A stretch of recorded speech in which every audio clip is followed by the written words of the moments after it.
ಈ metro ticket ದರ hike ಆಯಿತು ಅನ್ನುವಂತಹ ವಿಚಾರಕ್ಕೆ ಸಂಬಂಧಪಟ್ಟಂತೆ ಮೊದಲು ಅದರ ವಿರುದ್ಧ ಧ್ವನಿ ಎತ್ತಿದ್ದೆ ತೇಜಸ್ವಿ ಸೂರ್ಯ ಸಂಸದರು. ನಾನೇ ಹೇಳಿದ್ದು, ನಾನೇ ಒತ್ತಡ ತಂದಿದ್ದು, ಕೇಂದ್ರ ಸರ್ಕಾರದಿಂದ ತಾತ್ಕಾಲಿಕವಾಗಿ ತಡೆ ತರಲಾಗಿದೆ, ರಾಜ್ಯ ಸರ್ಕಾರದ ಪಾತ್ರನೇ ಬಹುದೊಡ್ಡದು. ಈ ವಿಚಾರಗಳನ್ನ ಪ್ರಸ್ತಾಪ ಮಾಡ್ತಾ ತೇಜಸ್ವಿ ಸೂರ್ಯ ಅವರು ಆಕ್ರೋಶ ಹೊರ ಹಾಕ್ತಾ ಇದ್ರು.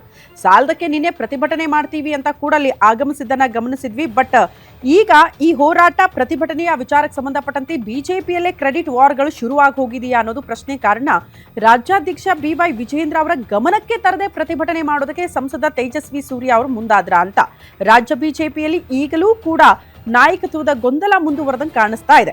ಮೆಟ್ರೋ ದರ ಏರಿಕೆ ವಿರುದ್ಧ ಸಂಸದ ಮತ್ತು ಶಾಸಕರಿಂದ ಧರಣಿ ಆಯಿತು.